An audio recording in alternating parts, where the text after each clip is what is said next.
Actual में expansion valve कुछ इस टाइप का होता है और ये जस्ट इवेपोरेटर कोयल के पास में लगा रहता है। इसमें नीचे से हाई टेम्परेचर और प्रेशर वाला लिक्विड आ रहा है और जब यह इस नैरो एरिया से पास करेगा तो वेपर में बदल जाएगा। एक्सपेंशन वॉल बेसिकली यहाँ पर जो ओपनिंग है उसको कंट्रोल करता है। यदि यह रेफ्रिजरेंट को बहुत कम एरिया से पास करवाएगा तो कुछ ही रेफ्रिजरेंट वेपर में बदल पाएगा, जिससे इवेपोरेटर कोयल कम ठंडी होगी और जितना ज्यादा रेफ्रिजरेंट यहां से पास होगा उतना ही रूम टेम्परेचर डाउन होता जाएगा।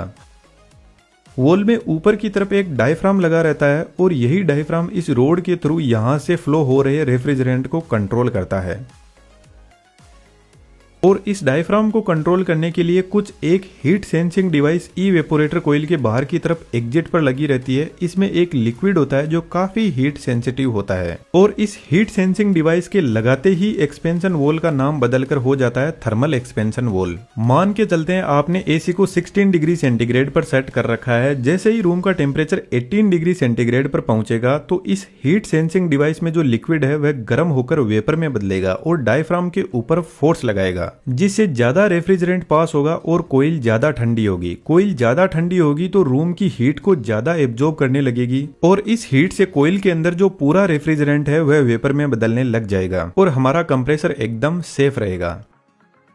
बेसिकली कंप्रेसर कंडेंसिंग कोयल के एकदम पास में लगा रहता है और आज के टाइम में स्पाइरल टाइप कंप्रेसर भी एयर कंडीशनर में यूज होते हैं जो काफी साइलेंट और स्मूथ होते हैं। इन सभी टाइप के कंप्रेसर की मैंने इस वीडियो में डिटेल से बात की है तो इसको आप यहाँ से देख सकते हो। यहाँ पर दोनों पाइप, एक जिसमें कंप्रेसर से इवेपोरेटर की तरफ लिक्विड जा रहा है और दूसरी जिसमें इवेपोरेटर से निकलकर वापस कंप्रेसर के पास में जा रहा है, यह दोनों पाइप एक दूसरे के पास में सेट की जाती है। इसके पीछे रीजन है, इधर रेफ्रिजरेंट कंडेंसिंग कोयल से आ रहा है जो अभी भी काफी गर्म है और रूम को ठंडा करने के लिए जा रहा है, तो इधर वाली कोयल से थोड़ा बहुत यह भी ठंडा होने लगेगा और इधर वाली कोयल से रेफ्रिजरेंट कंप्रेसर के पास जा रहा है तो यह गर्म होकर पूरी तरीके से वेपर में बदलने लगेगा, जिससे ओवरऑल एयर कंडीशनिंग की एफिशिएंसी बढ़ती है। अब एक सबसे इंपॉर्टेंट क्वेश्चन, वीडियो को पॉज करके कमेंट में जरूर से लिखना, क्या आप बता सकते हो कि यहाँ पर कौन सी डिवाइस है जो कूलिंग को कम ज्यादा कर रही है? यदि आपका आंसर थर्मल एक्सपेंशन वॉल है तो आप गलत हो। थर्मल एक्सपेंशन वॉल बेसिकली यह डिसाइड करता है कि कंप्रेसर के पास में लिक्विड पूरी तरीके से गैस में बदल कर ही जाना चाहिए। यहाँ पर बेसिकली टेम्परेचर को कंट्रोल हमारा कंप्रेसर ही करता है। जब हम एयर कंडीशनिंग के टेम्परेचर को कम ज्यादा करते हैं तो बेसिकली हम कंप्रेसर की मोटर की स्पीड को कम या ज्यादा कर रहे होते हैं। जितना ज्यादा कंप्रेसर रेफ्रिजरेंट को पंप करेगा उतनी ही ज्यादा कूलिंग होगी।